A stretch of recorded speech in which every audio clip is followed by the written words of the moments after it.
이혼한 지 열흘 만에 시어머니한테 전화가 왔습니다. 다음 주가 태준이 생일인데 와서 밥 차려줘. 이혼한 며느리한테 전 남편 생일상을 차리러 오라고. 그것도 미안한 마음이 있으면 당연히 해야 하는 일이라는 투로.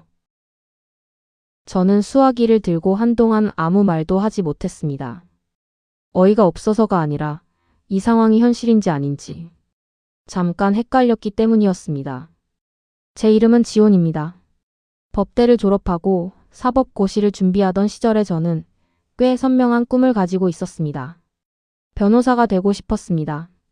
거창한 이유는 아니었습니다. 누군가 억울하게 짓눌렸을 때 그 사람 옆에 서줄 수 있는 사람이 되고 싶었습니다. 그게 전부였습니다. 작은 고시원 방에서 새벽까지 판례집을 읽으면서도 힘들다는 생각보다 이 길이 맞다는 확신이 더 컸습니다. 고단했지만 제가 선택한 고단함이었고 그것만으로도 버틸 수 있었습니다. 태준을 만난 건 29살 가을이었습니다. 공통된 지인의 소개로 처음 만났고 첫인상은 나쁘지 않았습니다. 말수가 적고 조용한 사람이었는데 저는 그걸 안정적이라고 읽었습니다. 지금 돌아보면 그건 안정이 아니라 무관심이었는데 그때의 저는 그 차이를 몰랐습니다. 태준은 처음부터 적극적이었습니다. 만난 지 얼마 되지 않아 자주 연락을 했고 제가 공부한다는 걸 알면서도 잠깐만, 딱 오늘 저녁만 일하며 자꾸 불러냈습니다. 처음엔 부담스러웠지만 시간이 지날수록 그 적극성이 진심처럼 느껴졌습니다.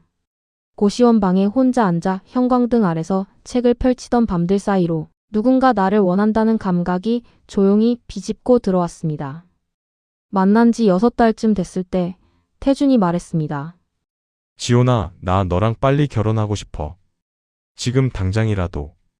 저는 그 말에 웃었습니다. 너무 이르다고 고시가 끝나고 나서 얘기하자고 했습니다. 그런데 태준은 물러서지 않았습니다. 몇 주에 한 번씩 같은 말을 다른 방식으로 꺼냈습니다. 고시가 언제 끝날지도 모르는데 계속 기다려야 해. 나는 지금의 너랑 살고 싶어. 변호사가 된 너 말고. 그 말들이 쌓이면서 저는 조금씩 흔들렸습니다. 결국 저는 고시를 포기했습니다. 지금 생각하면 왜 그랬을까 싶습니다. 하지만 그때의 저는 사랑받는다는 감각 앞에서 제 꿈의 무게를 제대로 달아보지 못했습니다. 시험에 몇 번 떨어지며 쌓인 피로도 있었고 태준의 구애가 주는 따뜻함이 그 빈자리를 채워주는 것 같았습니다. 포기라고 생각하지 않으려 했습니다. 그냥 다른 길을 선택하는 거라고. 그렇게 스스로를 설득했습니다. 그리고 31살에 결혼했습니다. 결혼 자체가 문제는 아니었습니다. 저도 원했고 태준도 원했으니까요. 문제는 그 결혼이 어떤 구조 안으로 저를 데려가는지 제가 충분히 보지 못했다는 데 있었습니다. 결혼식이 끝나고 일주일 뒤였습니다. 시어머니가 저를 앉혀놓고 말씀하셨습니다. 지온아, 이제 우리 집 사람이 됐으니까 솔직하게 얘기할게. 며느리가 밖에서 일하는 건 우리 집안 분위기랑 안 맞아. 태준이 버는 거로 충분하고 살림을 잘 챙기는 게 네 역할이야. 저는 그 말을 듣고 잠시 아무 말도 하지 못했습니다. 머릿속으로 반박할 말들이 줄지어 올라왔지만 그 말들이 목까지 올라왔다가 다시 내려갔습니다. 태준은 그 자리에 함께 있었지만 아무 말도 하지 않았습니다. 창밖을 보고 있었는지 핸드폰을 보고 있었는지 저는 기억도 나지 않습니다. 기억하고 싶지 않았던 걸 수도 있고요. 그날 밤 저는 태준에게 물었습니다. 당신은 어떻게 생각해? 태준은 잠시 뜸을 들이더니 말했습니다. 어머니가 틀린 말씀 하신 건 아니잖아. 굳이 다닐 이유도 없고. 그 말이 끝나는 순간 뭔가가 조용히 부서지는 소리가 들렸습니다. 유리가 깨지는 것처럼 요란한 소리는 아니었습니다. 오래된 나무 계단이 천천히 내려앉는 것 같은 그런 소리였습니다. 저는 더 말하지 않았습니다. 그리고 다음 날 다니고 있던 학원 보조 강사 일을 그만뒀습니다. 고시를 포기한 뒤 생계를 위해 잡았던 작은 일이었는데 그마저도 내려놓아야 했습니다. 전업주부의 삶이 시작됐습니다. 처음 몇 달은 그래도 견딜만 했습니다. 집안일을 하고 밥을 짓고 시어머니가 드나드는 날에 맞춰 집을 정리했습니다. 낯설었지만 적응하면 괜찮아질 거라고 생각했습니다. 누구나 새로운 환경엔 시간이 필요하다고 스스로를 달랬습니다. 그런데 시어머니는 일주일에 두세 번씩 우리 집에 오셨습니다. 예고도 없이 문을 열고 들어오시는 날이 많았습니다. 처음엔 그냥 다녀가시는 거라고 생각했는데 들어오시면 반드시 집안을 한 바퀴 둘러보셨습니다. 부엌 찬장을 여셨고 냉장고 안을 보셨고 가끔은 화장실 선반까지 확인하셨습니다. 그리고 꼭 한마디씩 하셨습니다. 여기 이거 왜 이렇게 뒀어? 이건 이쪽에 있어야 하는데. 냉장고에 이런 거 사다 놓으면 어떡해? 태준이 이런 거 못 먹는 거 몰랐어? 반찬통은 이렇게 싸우면 안 된다고. 몇 번을 말해야 알아들어. 저는 처음엔 네, 알겠습니다. 라고 대답했습니다. 그게 가장 빠르게 상황을 끝내는 방법이었으니까요. 그런데 그 대답이 통하지 않는다는 걸 금방 알았습니다. 고쳐도 또 지적이 들어왔고 맞춰도 다른 부분에서 문제가 생겼습니다.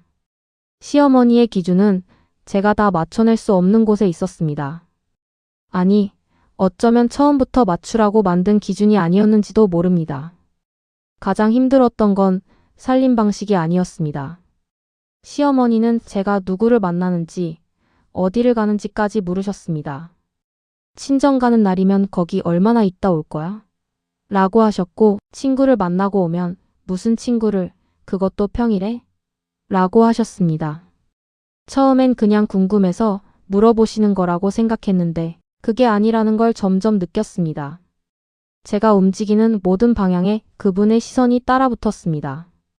그리고 태주는 그 모든 장면에서 언제나 조용했습니다. 제가 힘들다고 말하면 그냥 맞춰드려. 어머니가 원래 그런 분이야 라고 했고 제가 속상하다고 하면 왜 그걸로 속상해하냐고 했습니다. 그는 제 편이 되어주는 방법을 몰랐던 게 아니라 제 편이 되어야 한다는 생각 자체를 해본 적이 없는 것 같았습니다. 저는 그 집에서 살고 있었지만 점점 그 집에 제자리가 없다는 느낌이 들었습니다. 부엌도 거실도 작은 서재 한 켠도 온전히 제 것인 공간이 없었습니다. 가장 이상했던 건 제 이름이 점점 사라지고 있다는 느낌이었습니다. 시어머니는 저를 부를 때 지호나라고 하지 않으셨습니다. 태준이 엄마라고 하셨습니다. 아직 아이도 없었는데 그 호칭을 처음 들었을 때 저는 웃으며 넘겼습니다. 두 번째로 들었을 때도 그냥 넘겼습니다. 그런데 10번, 20번이 되자 어느 날 문득 거울을 보다가 이런 생각이 들었습니다. 나는 지금 어디에 있는 걸까? 그의 겨울이 유난히 길게 느껴졌습니다. 히터가 잘 들어오는 집이었는데도 저는 늘 어딘가 추웠습니다. 밥을 먹어도 맛을 잘 모르겠고 잠을 자도 개운하지 않았습니다. 누가 봐도 이상한 상황은 아니었습니다. 겉으로는 멀쩡했으니까요. 밥도 제때 챙겼고 집도 깨끗이 유지했고 시어머니가 오시는 날엔 미리 청소도 했습니다. 그런데 어느 날 밤 태준이 잠든 뒤 혼자 부엌에 앉아 있다가 저도 모르게 눈물이 났습니다. 이유를 몰랐습니다. 그냥 흘렀습니다. 한참을 그렇게 앉아 있다가 저는 조용히 생각했습니다. 이게 내가 원했던 삶이었나? 대답은 금방 나왔습니다. 아니었습니다. 단 한 번도 이런 삶을 원한 적이 없었습니다. 법대를 다니던 시절 새벽 도서관에서 혼자 형광등을 켜놓고 앉아있던 그 시간들이 떠올랐습니다. 고단했지만 살아있다는 느낌이 있었습니다. 제 안에 뭔가 자라고 있다는 감각. 그 감각이 지금은 없었습니다. 그 밤이 지나고 나서 뭔가가 조금씩 달라지기 시작했습니다. 부서졌다기보다는 오히려 단단해지는 쪽에 가까운 변화였습니다. 아직은 희미했지만 제 안에서 무언가가 조용히 눈을 뜨고 있었습니다. 저는 아직 아무것도 결심하지 않았습니다. 하지만 그 겨울밤 저는 처음으로 이런 말을 속으로 되뇌었습니다. 나는 아직 나다. 결혼 생활 2년 차가 되던 해봄, 시어머니가 처음으로 저를 앞에 앉혀놓고 이렇게 말했습니다. 지호나, 너 며느리 자격이 있는 건지 모르겠다. 그 말은 소리가 크지 않았습니다. 오히려 조용했습니다. 그런데 그 조용함이 더 깊이 박혔습니다. 칼은 소리 없이 들어올 때 더 아프다는 걸 저는 그날 처음 알았습니다. 그날의 시작은 별것 아니었습니다. 시어머니가 예고 없이 오셨고 마침 저는 점심을 간단히 때우고 책을 읽고 있었습니다. 법대 다닐 때부터 읽던 헌법 관련 책이었는데 고시를 포기한 뒤에도 손에서 완전히 놓지 못했습니다. 그냥 읽는 것만으로도 마음이 조금 정리되는 것 같았습니다. 시어머니는 제가 앉아있는 모습을 보더니 책 제목을 확인하고는 표정이 굳으셨습니다. 낮에 이런 거 읽고 있어? 할 일 없어? 집안일 다 끝내고 있는 거예요. 집안일이 다 끝나긴 뭐가 끝나? 빨래는 개켰어? 저녁 준비는? 저는 책을 덮었습니다. 그리고 아무 말도 하지 않았습니다. 더 말했다가는 어디로 튈지 모르는 대화라는 걸 이미 경험으로 알고 있었으니까요. 그런데 시어머니는 그날 거기서 멈추지 않으셨습니다. 부엌으로 들어가시더니 찬장을 여셨고 냉장고를 여셨고 싱크대 아래 서랍까지 확인하셨습니다. 그러다가 김치통을 꺼내 뚜껑을 여셨고 한참 들여다보시다가 말씀하셨습니다. 이게 김치야? 색이 왜 이래? 누가 담근 거야? 네, 지난주에 담갔어요. 어디서 배웠어 이걸? 우리 집 김치는 이렇게 안 해. 태준이 이런 거 못 먹어. 저는 숨을 고르며 말했습니다. 태준 씨는 잘 먹던데요. 그 말이 화근이었습니다. 시어머니는 김치통을 내려놓으시더니 저를 똑바로 보셨습니다. 지호나, 너 며느리 자격이 있는 건지 모르겠다. 살림도 제대로 못하면서 낮에 책이나 읽고 앉아있고 태준이 뭘 좋아하는지 뭘 못 먹는지 2년이 지나도록 파악을 못해. 그게 아내야? 저는 그 자리에서 아무 말도 하지 못했습니다. 틀린 말만 하신 게 아니었기 때문이 아닙니다. 대부분 틀린 말이었습니다. 다만 그 말들이 너무 익숙한 방식으로 날아왔습니다. 제가 뭔가를 말하려 해도 이미 결론이 정해진 대화였습니다. 저는 그 결론 안에서 언제나 부족한 며느리였고 그 역할에서 벗어날 출구가 보이지 않았습니다. 그날 저녁 태준에게 말했습니다. 오늘 어머니가 하신 말씀 좀 심하지 않았어? 태준은 밥을 먹으면서 텔레비전을 보다가 고개를 살짝 돌렸습니다. 뭐가 심해? 어머니 입장에서 하실 수 있는 말이잖아. 며느리 자격이 없다는 말이 할 수 있는 말이야? 어머니가 감정이 좀 격하신 거지. 그게 진심이겠어. 너무 예민하게 받아들이지 마. 예민하게 받아들이지 말라는 말. 저는 그 말을 그전에도 들었고 그 후에도 수없이 들었습니다. 제가 상처를 받을 때마다 돌아오는 대답은 늘 그것이었습니다. 네가 예민한 거야. 어머니가 원래 그런 분이야. 그냥 넘겨. 태준에게 제 감정은 늘 과잉이었고 시어머니의 말은 늘 이해해야 할 배경이 있는 것이었습니다. 그 식탁에서 저는 처음으로 분명하게 느꼈습니다. 이 사람은 내 편이 아니구나. 앞으로도 아닐 거구나. 봄이 지나고 여름이 왔습니다. 시어머니의 간섭은 계절이 바뀌어도 줄어들지 않았습니다. 오히려 범위가 넓어졌습니다. 살림에서 시작된 지적은 어느새 제 말투로 옮겨 붙었습니다. 지호나, 너 말하는 거 보면 되게 차갑다. 시어머니한테 그렇게 말하면 못 쓰지. 저는 그저 사실을 말했을 뿐인데 그게 차갑다고 하셨습니다. 어떻게 말해야 차갑지 않은 건지 물어봤다가는 또 다른 지적이 돌아올 게 뻔했습니다. 저는 그냥 고개를 숙였습니다. 말투 다음엔 표정이었습니다. 왜 그렇게 표정이 없어? 내가 말하는데 그렇게 멍하니 있으면 어떡해? 웃으면 또 달랐습니다. 그렇게 실실 웃으면 성의 없어 보여. 저는 웃어도 안 되고 무표정이어도 안 됐습니다. 맞는 표정이 없었습니다. 맞는 말투가 없었습니다. 정답이 없는 시험을 매일 보고 있는 것 같았습니다. 그리고 그 시험의 채점관은 언제나 시어머니 혼자였습니다. 그해 여름 시어머니는 처음으로 제 인간관계에 직접적으로 개입하셨습니다. 법대 동기 중에 수연이라는 친구가 있었습니다. 고시 준비를 같이 하던 친구였는데 제가 결혼한 뒤에도 가끔 만나 밥을 먹고 이야기를 나눴습니다. 수연이는 여전히 고시를 준비하고 있었고 그 친구를 만나고 오면 저는 묘하게 마음이 무거우면서도 뭔가 살아있는 느낌이 들었습니다. 그게 좋았습니다. 그런데 어느 날 시어머니가 물으셨습니다. 그 친구 고시 준비한다고? 아직도? 네, 열심히 하고 있어요. 그런 친구 자꾸 만나면 안 돼. 너도 괜히 옛날 생각나고 뒤숭숭해지잖아. 지금 내 처지를 알고 살아야지. 지금 내 처지. 그 말이 오래 남았습니다. 처지라는 단어가 이렇게 무겁게 들린 건 처음이었습니다. 제가 처지라는 말에 맞는 상황에 있다는 걸 저도 알고 있었습니다. 그런데 그걸 누군가의 입에서 듣는 건 전혀 다른 일이었습니다. 저는 그날 이후로 수연이를 한동안 만나지 못했습니다.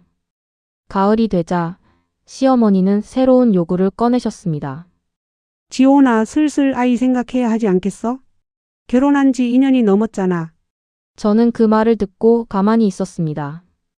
아이 이야기는 태준과도 제대로 나눠본 적이 없었습니다. 아직 준비가 됐다는 느낌이 없었고, 솔직히 말하면 이 집에서 아이를 키우고 싶다는 마음이 들지 않았습니다. 아직 생각 중이에요. 생각은 무슨 생각? 나이 들면 더 힘들어. 여자가 30 넘으면 몸이 달라진다고. 태준이도 원하잖아. 저는 속으로 생각했습니다. 태준이 원하는지 저는 물어본 적도 없었습니다. 태준에게 직접 들은 적도 없었고요. 그런데 시어머니는 태준의 마음을 이미 알고 계셨고, 저는 그 마음을 따라가야 하는 사람이었습니다. 그날 밤 저는 태준에게 조용히 물었습니다. 당신 아이 원해? 태준은 잠시 생각하더니 말했습니다. 뭐 생기면 좋지. 그 대답이 전부였습니다. 저는 더 묻지 않았습니다. 그 무렵부터였습니다. 저는 거울을 자주 들여다보지 않게 됐습니다. 처음엔 그냥 바빠서라고 생각했는데 어느 날 문득 깨달았습니다. 거울에 비친 제 얼굴을 보는 게 불편해진 거였습니다. 낯설었습니다. 저 사람이 나인가 싶은 느낌. 눈빛이 달라져 있었습니다. 예전에는 무언가를 향해 있던 눈이 이제는 그냥 아무것도 보지 않고 있었습니다. 자존감이라는 게 한순간에 무너지는 건 아닙니다. 조금씩, 아주 조금씩, 매일 한 겹씩 벗겨지는 겁니다. 며느리답지 못하다는 말이 한 겹, 예민하다는 말이 한 겹, 내 처지를 알라는 말이 한 겹. 그렇게 겹겹이 벗겨지고 나면 어느 순간 남은 게 없어집니다. 저는 그 시절을 버티면서 한 가지 이상한 습관이 생겼습니다. 밤에 잠이 오지 않으면 법전을 꺼내 읽었습니다. 아무도 모르게 태준이 잠든 뒤 조용히 꺼내서 읽었습니다. 내용이 머릿속에 들어온다기보다는 그 단단한 활자들을 눈으로 따라가는 것만으로 뭔가 붙잡히는 것 같았습니다. 제가 한때 이것을 위해 살았다는 사실. 그 사실이 희미하게나마 저를 붙들어주고 있었습니다. 저는 아직 아무것도 결심하지 않았습니다.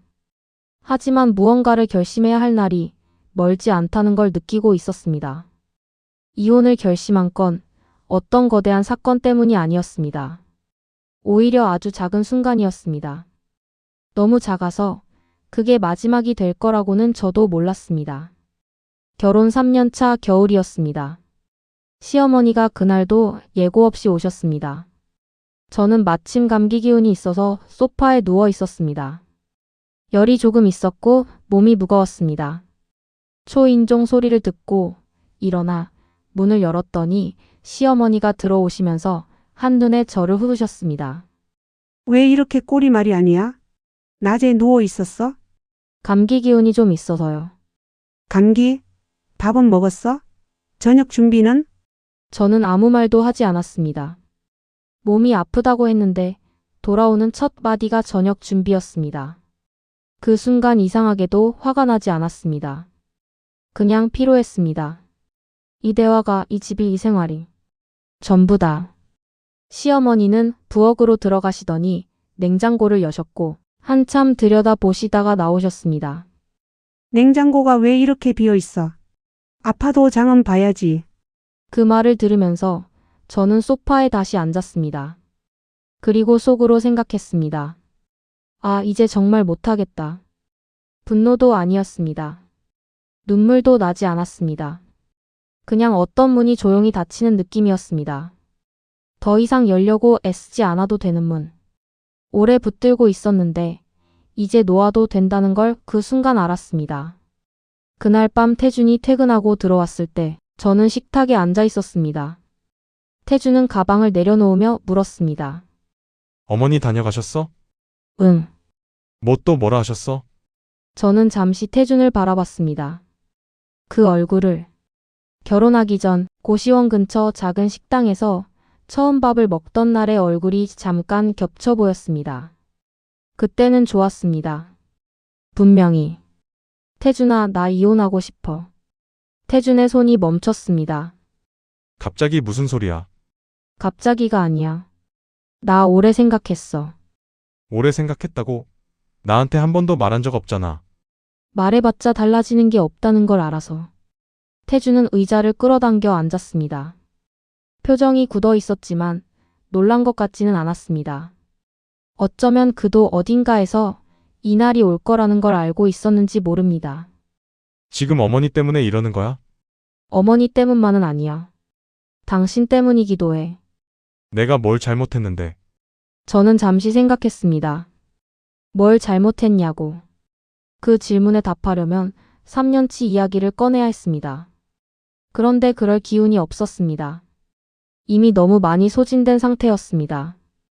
당신은 한 번도 내 편이 된 적이 없었어. 그게 전부야. 태주는 아무 말도 하지 않았습니다. 반박하지도 인정하지도 않았습니다. 그 침묵이 어떤 의미인지 저는 알 것 같았습니다. 이혼 이야기가 나온 뒤 집안의 공기가 달라졌습니다. 태주는 처음 며칠은 없었던 일처럼 굴었습니다. 밥을 먹고 출근하고 들어오면 텔레비전을 봤습니다. 저도 그 시간 동안 아무 말도 하지 않았습니다. 말이 필요한 시간이 아니었습니다. 그런데 일주일쯤 지났을 때 시어머니가 오셨습니다. 이번엔 혼자가 아니라 태준과 함께였습니다. 두 분이 나란히 거실에 앉으셨고 시어머니가 먼저 말씀하셨습니다. 지호나 태준한테 다 들었어. 이혼이라고? 저는 고개를 끄덕였습니다. 왜? 뭐가 부족해서? 우리가 뭘 그렇게 잘못했어? 저는 그 말을 듣고 잠시 눈을 감았습니다. 뭘 잘못했냐는 말. 그 말이 진심이라는 게 더 막막했습니다. 잘못을 모르는 사람에게 잘못을 설명하는 건 처음부터 불가능한 일이었습니다. 어머니, 저는 이 결혼 생활이 저한테 너무 힘들었어요. 힘들어? 어디가 힘들어? 밥 굶었어? 옷 못 입었어? 태준이가 손이라도 댔어? 그런 게 아니에요. 그럼 뭐야? 시어머니가 좀 잔소리하면 그게 이혼 사유야? 세상에 시어머니 잔소리 없는 집이 어딨어? 저는 더 말하지 않았습니다. 이 대화가 어디로도 가지 않는다는 걸 알았습니다. 시어머니의 눈에 저는 감사할 줄 모르는 며느리였고 그 시선은 제가 무슨 말을 해도 바뀌지 않을 것이었습니다. 태주는 그 자리에서도 조용했습니다. 어머니 옆에 앉아서 그냥 조용히 있었습니다. 3년 동안 그래왔던 것처럼. 이혼 절차는 생각보다 길었습니다. 태주는 처음엔 거부했고 시어머니는 친정에 연락을 하셨습니다. 저희 어머니가 전화를 받고 저한테 오셨을 때 저는 처음으로 모든 걸 털어놓았습니다. 3년치 이야기를. 어머니는 한참 들으시다가 제 손을 잡으셨습니다. 아무 말도 하지 않으셨습니다. 그냥 잡고 계셨습니다. 그것만으로도 충분했습니다. 오히려 그게 3년 만에 처음으로 누군가 내 편이 되어준 느낌이었습니다. 결국 태준이 이혼에 동의했습니다. 극적인 장면은 없었습니다. 서류를 쓰고 도장을 찍고 법원에 갔다 왔습니다. 결혼할 때도 별 감흥이 없었는데 이혼할 때도 그랬습니다. 다만 법원 문을 나서던 순간 바람이 꽤 차가웠는데 그 차가움이 나쁘지 않았습니다. 뭔가 투명하게 씻기는 느낌이었습니다. 저는 그날 오래 걸었습니다. 목적지 없이 그냥 걸었습니다. 이혼 후 첫 번째 아침은 생각보다 조용했습니다. 친정방 창문으로 햇살이 들어왔습니다. 누가 뭐라고 하지 않아도 되는 아침이었습니다. 눈을 뜨면서 오늘 뭘 해야 하나 긴장하지 않아도 되는 아침. 그 단순한 사실이 낯설게 느껴질 만큼 저는 오랫동안 긴장 속에서 살았던 것 같았습니다. 그런데 그 조용함이 며칠 가지 않았습니다. 이혼하고 열흘쯤 지났을 때였습니다. 모르는 번호로 전화가 왔습니다. 받았더니 시어머니였습니다. 저는 순간 아무 말도 못했습니다. 이혼이 끝난 뒤에도 연락이 올 거라고는 생각하지 못했습니다. 지호나 나야. 네, 다음 주가 태준이 생일인 거 알지? 그래도 생일인데 와서 밥 좀 차려줘. 네가 아직 태준이한테 미안한 마음이 있으면 그 정도는 해줘야지. 저는 그 말을 듣고 잠시 아무 생각이 나지 않았습니다. 이혼한 며느리한테 전 남편 생일 밥을 차려달라고. 그것도 미안한 마음이 있으면 해야 한다고. 저는 수화기를 들고 한동안 아무 말도 하지 못했습니다. 어이가 없어서가 아니라 이 상황이 현실인지 아닌지 잠깐 헷갈렸기 때문이었습니다. 어머니, 저 이혼했어요. 그래도 사람이 인연이 있었으면 마무리를 잘 해야지. 생일 밥 한 번 차려주는 게 그렇게 어려워? 저는 천천히 말했습니다. 못 갑니다. 그리고 전화를 끊었습니다. 끊고 나서 한동안 손이 떨렸습니다. 화가 났습니다. 그런데 그 화가 예전과 달랐습니다. 예전엔 화가 나면서도 어딘가 주눅이 들었는데 이번엔 달랐습니다. 그냥 선명하게, 단단하게 화가 났습니다. 내가 왜 저 말을 들어야 하지? 내가 왜 아직도 저 사람의 전화를 받고 있지? 그런데 더 기가 막혔던 건 그 다음이었습니다. 이틀 뒤에 문자가 왔습니다. 태준이가 너 많이 보고 싶어 해. 엄마 마음으로 부탁하는 거야.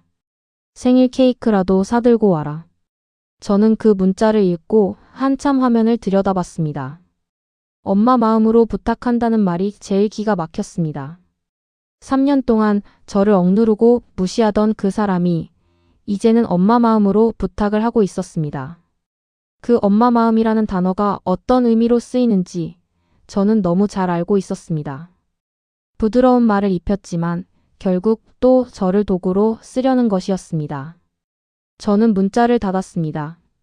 답장하지 않았습니다. 그리고 그날 밤 오래 생각했습니다. 이 사람은 앞으로도 이럴 것이다. 이혼을 했어도 법적으로 아무 관계가 아니어도 이 사람의 세계에서 저는 여전히 태준의 아내이고 살림을 차려줘야 하는 며느리이고 필요할 때 불러낼 수 있는 사람이었습니다. 그 틀이 깨졌다는 걸 이 사람은 받아들이지 않고 있었습니다. 그 생각이 드는 순간 이상하게 마음이 차가워졌습니다. 슬프지 않았습니다. 분하지도 않았습니다. 그냥 선명해졌습니다.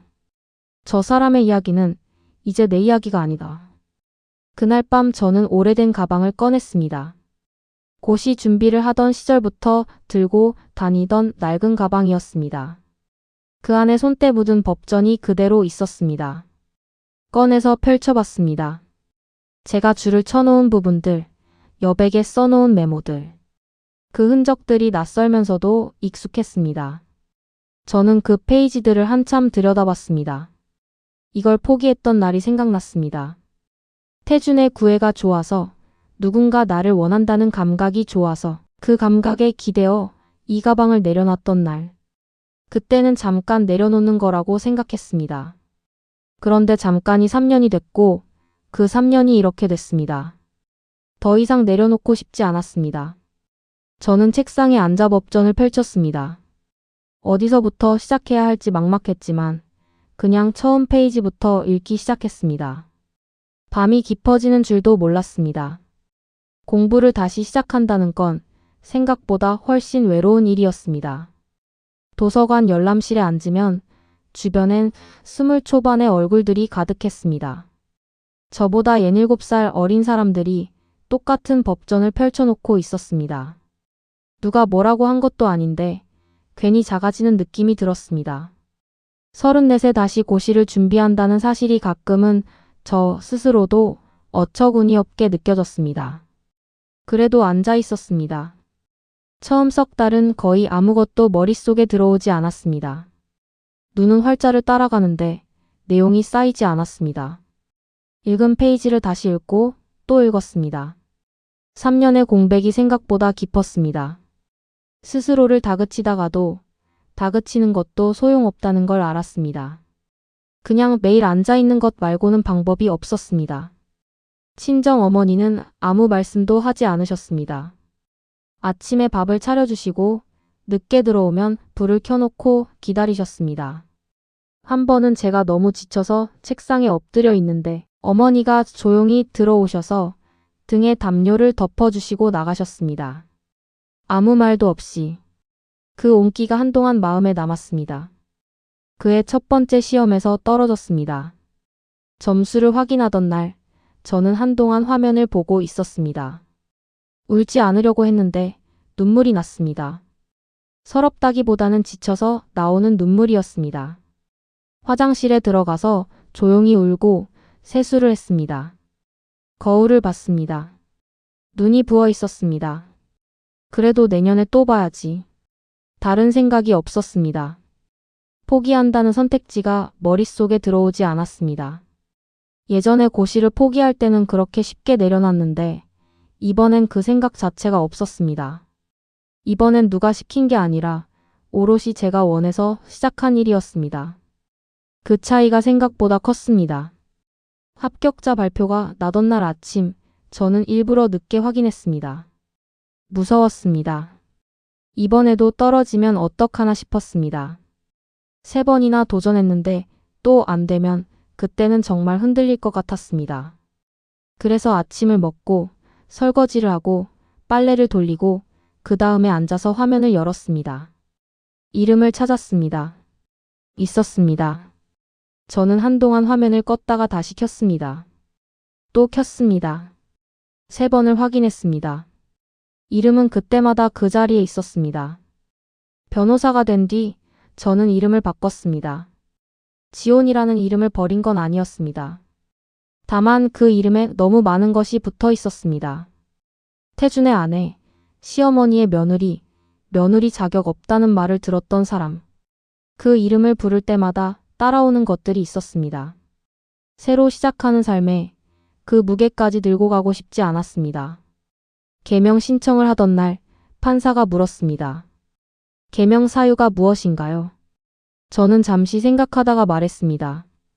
새로 시작하고 싶어서요. 판사는 서류에 뭔가를 적고 도장을 찍었습니다. 그게 전부였습니다. 허무할 만큼 간단했습니다. 그런데 법원 문을 나서던 순간 발이 조금 가벼웠습니다. 새 이름은 서윤이었습니다. 변호사 이서윤. 그 이름으로 명함을 만들었고 그 이름으로 사무실 문패를 달았습니다. 어느 오후였습니다. 마지막 상담이 끝나고 서류를 정리하고 있었습니다.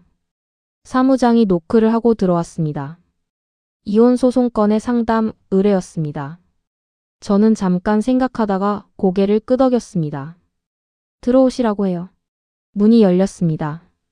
그리고 저는 그 자리에서 굳었습니다. 시어머니였습니다. 3년 만이었습니다. 이혼하고 나서 그 황당한 전화를 받은 뒤로 한 번도 마주친 적이 없었습니다.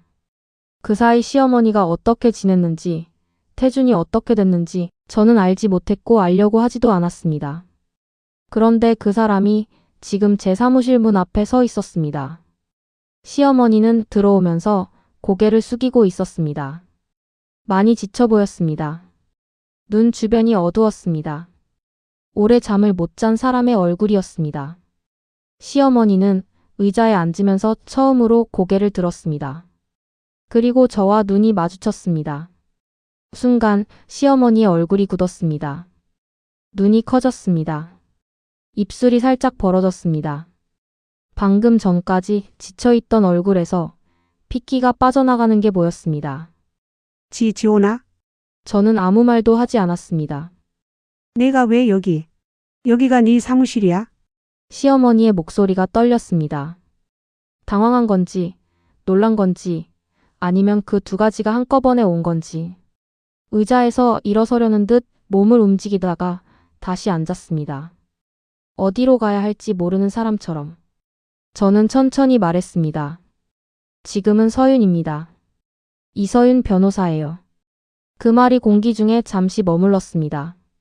시어머니는 저를 보고 또 봤습니다. 제 얼굴과 책상 위 명함을 번갈아 봤습니다. 명함에는 선명하게 적혀 있었습니다. 법무법인 이서윤. 이름을 바꿨어? 네. 왜? 저는 잠시 시어머니를 바라봤습니다. 왜냐고.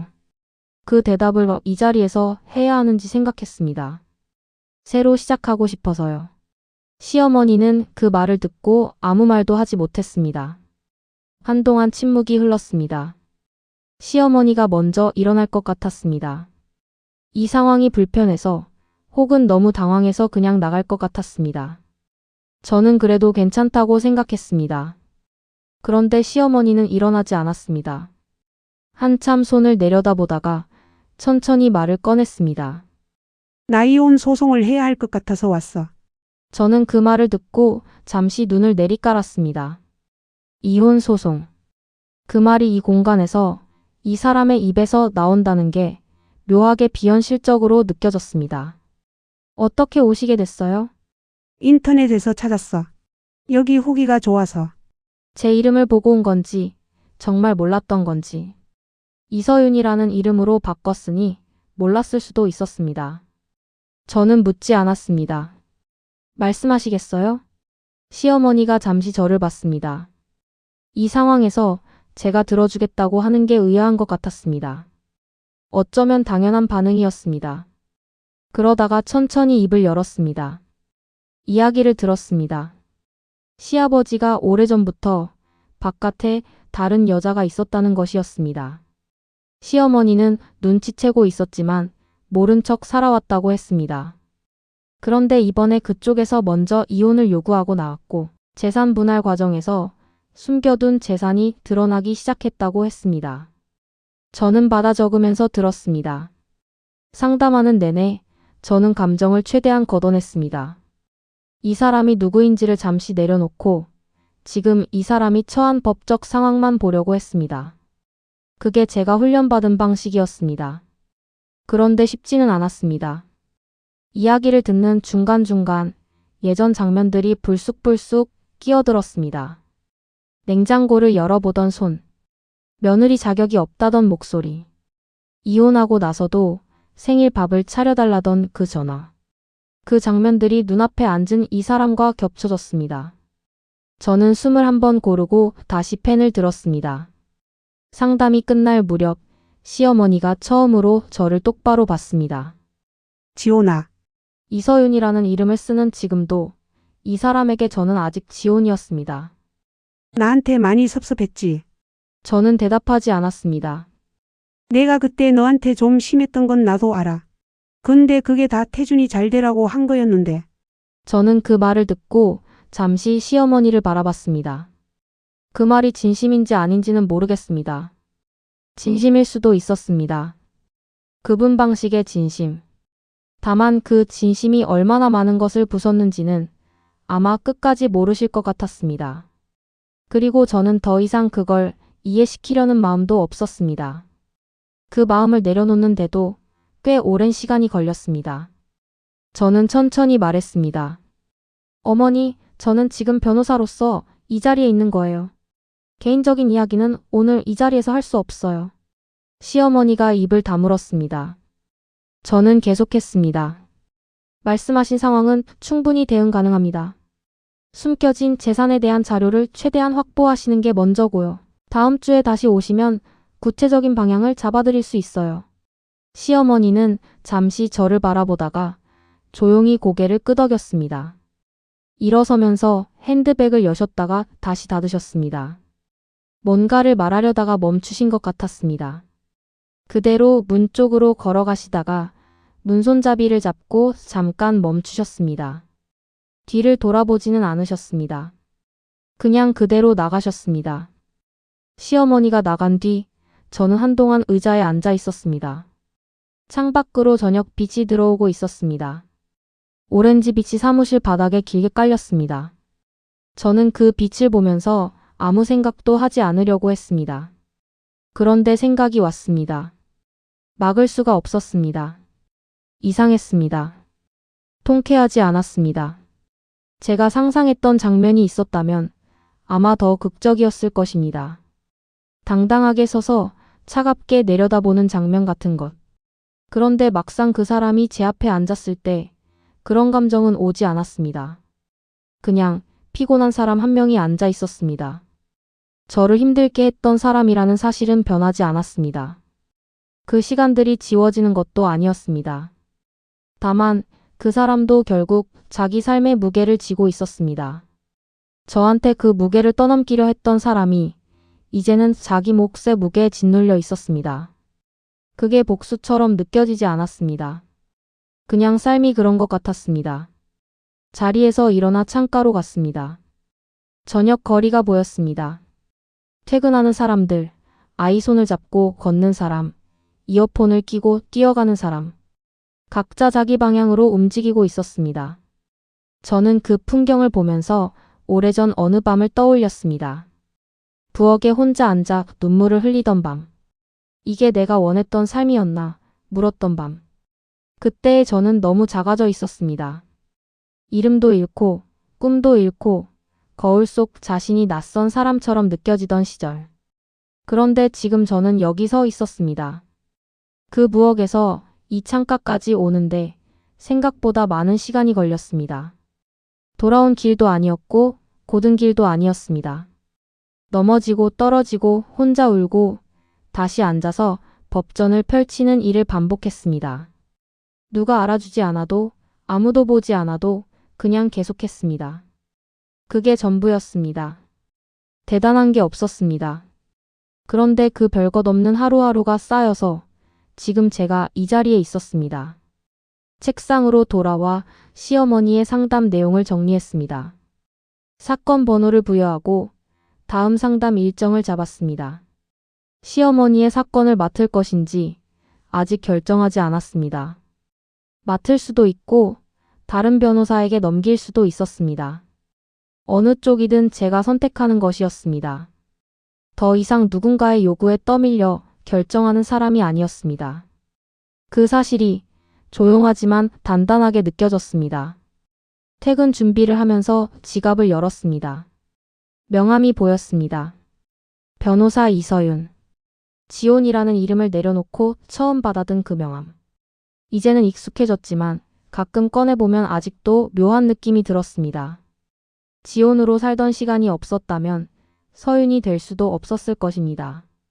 그 억눌리던 시간들이 이상하게도 지금의 저를 만들었습니다. 고마울 수는 없었지만 부정하고 싶지도 않았습니다. 그냥 제 이야기였습니다. 저는 명함을 다시 지갑에 넣었습니다. 코트를 걸치고 사무실 불을 껐습니다. 문을 열고 나서는 순간 차가운 저녁 공기가 얼굴에 왔습니다. 저는 잠깐 멈춰서 그 공기를 그대로 맞았습니다. 삶이 제 것이 된다는 게 이런 느낌인가 싶었습니다. 거창하지 않았습니다. 그냥 퇴근하는 저녁이었고 차가운 바람이 부는 거리였습니다. 그런데 이 평범한 저녁이 예전엔 없었던 것이었습니다. 저는 걷기 시작했습니다. 이번엔 방향이 있었습니다.